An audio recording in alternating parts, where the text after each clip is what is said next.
그렇기 때문에 여러분 방황을 갖고 계시고 그러니까 방황을 하고 있고 고뇌가 있고 갈등이 있다는 거에 대해서 굉장히 이 나만의 훌륭한 이야기가 완성될 어떤 소재라고 생각하셔야 돼요. 그게 전 진리라고 생각을 합니다. 그것이 없는 사람의 인생, 그 문제와 방황이 없는 이야기가 있다고 생각해 보세요. 그런 소설이나 그런 영화가 있다고 생각해 보세요. 얼마나 재미도 없고요. 일단 의미가 없고 작품성도 없고요. 모든 훌륭한 그런 의미 있고 훌륭하고 남에게 감동을 주고 공감을 일으키는 스토리는 큰 갈등을 다루는 방식에서 온다 라는 거였고요. 그리고 마지막 퍼스널 브랜딩은 이런 방황과 스토리텔링으로 완성돼야만 진정한 퍼스널 브랜딩이 되는 것이고, 퍼스널 브랜딩이라는 그냥 개성하고 다르잖아요. 자본주의 사회에서 내가 남들에게 어떤 의미가 있을지를 알려주는 거잖아요. 브랜드, 어떤 의미를 주는 거냐, 가치를 제공해 주는 건데. 그래. 안녕하세요. 오늘 날이 좋아서 비온 직후인데요. 밖에서 한번 처음으로 이렇게 촬영을 해볼까 합니다. 바람 소리가 좀 날 수 있는데 이해를 해주세요. 오늘 드릴 말씀은 내가 왜 방황하는 우리 이웃들을 좋아하는지에 대해서 한번 말씀을 드려볼까 해요. 하지만 오늘 영상을 끝까지 보시면 퍼스널 브랜딩 하는데 과연 그것이 어떤 개념인지 좀 쉽게 이해할 수 있을 거라고 생각이 되고요. 훌륭한 퍼스널 브랜딩 뒤에는 훌륭한 스토리텔링이 있어요. 그래서 오늘 영상을 좀 끝까지 보시면 제가 방황하는 이웃들을 좋아하는 이유 뒷면에 숨겨진 스토리텔링에 대해서 이해하실 수 있고, 또 그것을 바탕으로 퍼스널 브랜딩에 대해서 조금 쉽게 더 감을 잡을 수 있을 거라고 생각이 됩니다. 제 이웃님들을 저는 되게 좋아하는 이유 중에 하나가 방황을 많이 하세요. 네이버에 보면은 그냥 기계적으로 꼭 그 사람이지 않아도 되는 얘기를 약간 그냥 이렇게 가면을 쓰고 이야기하는 듯한 분들이 많아요. 방황한다는 게 얼마나 좋아요. 진짜 사람이라는 거잖아요. 진짜 그 사람의 내면을 드러내는 거기 때문에 인간적으로 좋아하는 이유가 있고요. 또 다른 좋아하는 이유 중에 진짜 이유는, 여러분 좋아하는 소설이나 영화 보세요. 훌륭한 소설이나 훌륭한 작품, 훌륭한 영화는 스토리상의 굉장한 그 갈등과 고뇌와 문제점을 봉착합니다. 그래서 스토리텔링에서 사실은 가장 중요한 것은 문제예요. 그 문제를 어떻게 극복했느냐, 어떻게 본인만의 방식으로 극복했느냐가 그 작품, 그 소설, 그 영화를 훌륭하게 만드는지 아닌지를 결정하는, 더 이상 얘기할 필요가 없을 만큼 가장 중요한 요소입니다, 여러분. 그렇게 한번 해볼게요. 그러면 이 방황이라는 것은 문제예요. 지금 본인이 가지고 있는 해결해야 될 문제이고 고난이고 갈등입니다. 근데 이게 있다는 거는 이거를 어떤 식으로 해결하면서 본인의 이야기가 이제 완성이 되는 거거든요. 계속 말씀드리잖아요, 그죠? 이야기의 완성에서 고뇌가 제일 중요하다. 그런데 이 고뇌와 방황이 없다는 거는 훌륭한 이야기가 성립할 기본 요건조차도 없는 거예요. 그렇기 때문에 여러분 방황을 갖고 계시고 그러니까 방황을 하고 있고 고뇌가 있고 갈등이 있다는 거에 대해서 굉장히 이 나만의 훌륭한 이야기가 완성될 어떤 소재라고 생각하셔야 돼요. 그게 전 진리라고 생각을 합니다. 그것이 없는 사람의 인생, 그 문제와 방황이 없는 이야기가 있다고 생각해 보세요. 그런 소설이나 그런 영화가 있다고 생각해 보세요. 얼마나 재미도 없고요. 일단 의미가 없고 작품성도 없고요. 그런 것보다는 확실한 고뇌를 안고 방황을 하고 완성을 하는 것이, 그것이 의미 있는 인생이 아닐까요? 근데 저희 로고 테라피 하잖아요. 삶의 그 빅터 프랭클 같은 사람들이 죽음의 수용소에서 이야기하는 것인데, 누구나 삶은 본인만의 고유한 어떤 미션이 있고 의미가 있다고 하거든요. 그거는 결국 어떤 식으로 나타나느냐? 문제에 따라 나타나겠죠. 그래서 그 말씀을 드려봤고, 근데 저희 제 유튜브 구독자님들의 일부, 그리고 블로그 이웃님들의 특징을 보면 방황을 많이 하세요. 고민도 많으세요. 굉장히 많아요. 근데 저 그런 게 너무 좋거든요, 사실. 그게 고민과 방황이 얼마나 많이 하면 보잘것없는 저한테 이렇게 이메일 상담을 요청하시는 분들이 종종 있을 정도입니다. 그런데 저는 그것을 굉장히 감사하게 생각하고, 제가 해결책은 줄 수 없을지언정 서로 공감하고 서로 같이 집단지성으로 한번 나 하나의 생각보단 여러 사람의 생각이 내가 보지 못했던 부분을 보게 해주잖아요. 그래서 저는 그런 그 이메일들도 굉장히 감사하게 생각하고 있고, 또 얼마 전에는 라이브로 자기 또 커리어 상담하신 분들도 있었고, 아직 20대였는데 그렇습니다. 그래서 제가 방황하는 이유님들을 좋아하는 이유는 그것이 진정한 그 가능성의 또 다른 이름이기 때문이고요. 그것이 인간이기 때문이고, 건전한 어떤 삶에 대한 방식을 보여주는 한 방식이라고 생각합니다. 그래서 두 번째로 이게 훌륭한 스토리텔링에 대해서 말씀드렸어요. 근데 두 번째로 이거는 퍼스널 브랜딩하고 굉장히 연결이 됩니다. 퍼스널 브랜딩이라는 것은 결국에는 내가 누구인지를 남한테 보여주는 거예요. 애플이라는 브랜드가 가지고 있는 여러 가지를, 애플이라는 브랜드를 듣는 순간 알게 되는 것처럼, 여러분이 하는 일을 인스타그램 프로필이나 블로그 프로필이나 아니면 여러분이 쓴 어떤 대표적인 글을 보고 사람들이 알 수 있어야 돼요. 이 사람은 무엇을 하는 사람이구나. 그런데 그 무엇을 한다는 거 어떻게 보여주느냐? 가장 훌륭한 방식은 스토리텔링이에요. 여러분, 저는 이러이러한 사람이었는데 이런 큰 고난을 맞았고 이런 식으로 해결을 했어요. 이게 1차선인데 차가 와서 뒤로 후진해줬어요. 그래서 스토리텔링으로 이야기를 하는 거예요. 본인의 퍼스널 브랜딩은. 저는 이러한 사람인데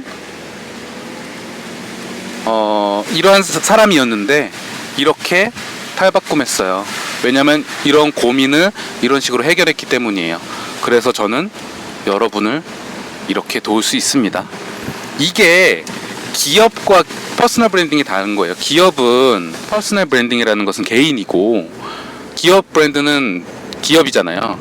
뭐가 되게 다르냐? 기업 브랜드는 이런 스토리텔링보다는 다른 방식으로 브랜딩을 많이 합니다. 물론 스토리텔링을 할 수 있으면 좋겠죠. 저는 이제 SK2 같은 브랜드가 스토리텔링을 굉장히 잘한다고 생각하거든요. 그 이제 뭐 좋은 화장품을 찾기 위해서 하다가 무슨 그 정종 공장, 사케 공장에서 그 효모를 하는 손이 뽀얀 걸 보고 이제 알게 되었다. 뭐 그런 아름다운 이야기잖아요. 근데 그런 기업이 많지가 않습니다, 사실은. 그래서 개인의 퍼스널 브랜딩은 앞서 얘기한 이런 스토리텔링하고 결합이 됐을 때 진정하게 완성이 되는 거예요. 다시 한번 이제 요약해드리면, 여러분, 저는 이러한 사람이었는데 이렇게 됐어요. 그 스토리는 이런 게 있어요. 제가 이런 그 갈등과 고민이 있었는데 이런 걸 해결했거든요. 근데 여러분도 저랑 똑같은 고민 갖고 계시죠? 제가 해봤으니까 저만의 방식으로 알려드릴게요. 저는 여러분의 고민과 어려움을 해결해드리는 누구누구입니다.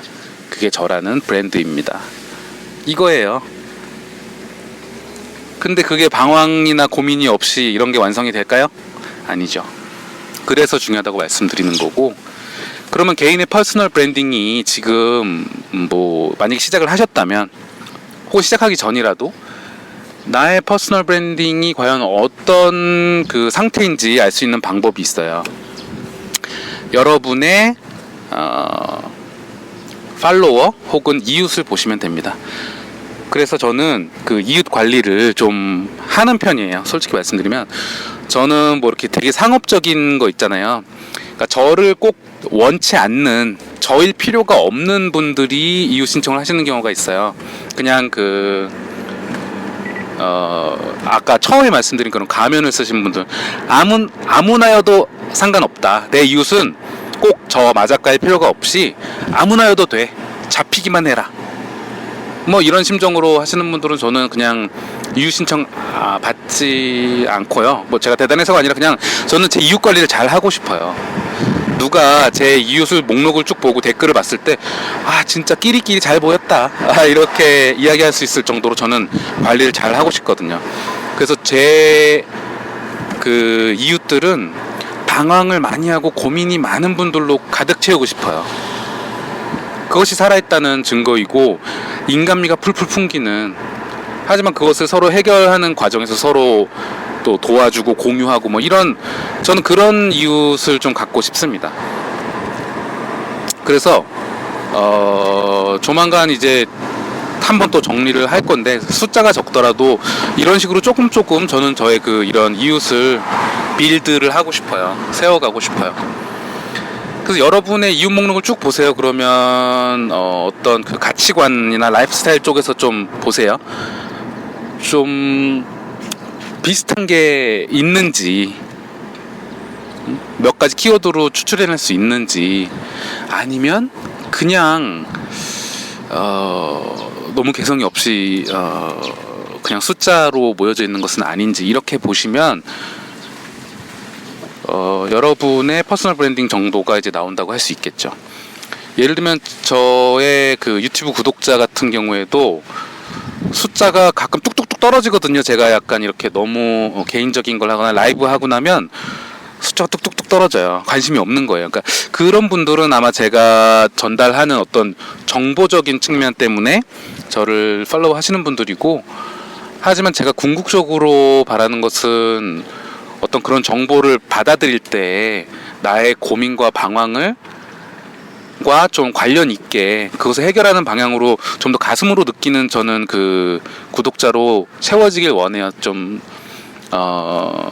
이 채널 증가폭이 좀 속도가 빠르지 않더라도요, 그렇게 하고 싶습니다. 그러면 제가 또 이렇게 말씀드리면 많은 분들이 또 이제 구독 취소하실 거고, 하지만 또 더 저의 포지셔닝은 강해지고 저의 이런 면을 또 인정해 주시는 분은 더 어떤 결속력, 인게이지먼트가 늘어날 거라고 생각합니다. 그래서 오늘 말씀드렸던 것은 두 가지였어요. 세 가지였네요, 사실은. 방황이라는 거, 안녕. 방황이라는 것은 훌륭한 스토리에 있으면 좋은 게 아니라 필수적인 요소이다. 그러니까 방황을 뭐 좋아할 필요는 없지만 방황 있는 그대로 받아들이고 나만의 방식으로 그것을 해결해라. 그래서 첫 번째가 방황, 두 번째는 스토리텔링. 모든 훌륭한 그런 의미 있고 훌륭하고 남에게 감동을 주고 공감을 일으키는 스토리는 큰 갈등을 다루는 방식에서 온다 라는 거였고요. 그리고 마지막 퍼스널 브랜딩은 이런 방황과 스토리텔링으로 완성돼야만 진정한 퍼스널 브랜딩이 되는 것이고, 퍼스널 브랜딩이라는 그냥 개성하고 다르잖아요. 자본주의 사회에서 내가 남들에게 어떤 의미가 있을지를 알려주는 거잖아요. 브랜드, 어떤 의미를 주는 거냐, 가치를 제공해 주는 건데, 그래서 퍼스널 브랜딩이 완성될 수 있다. 그리고 자기의 지금 퍼스널 브랜딩을 가늠하는 어떤 척도로서 자기를 팔로우하는 사람 혹은 자기가 이웃 맺고 있는 사람을 한번 보라. 거기서 어떤 일관성이 있고 상당히 많은 가치관과 라이프스타일을 공유하는 어떤 키워드를 뽑아낼 수 있다면 그게 여러분의 디딤돌이 될 거예요. 포지셔닝에, 퍼스널 브랜딩에. 그게 아니라면 아무나 숫자 채우기로, 그러니까 누구나 문 열고 들어오면 손님이다 이런 게 아니라, 내가 가게를 하면서도 명확한 타겟팅을 하면 그 손님이 맞는 것처럼 데코레이션도 바꾸고 메뉴도 바꿀 수 있잖아요.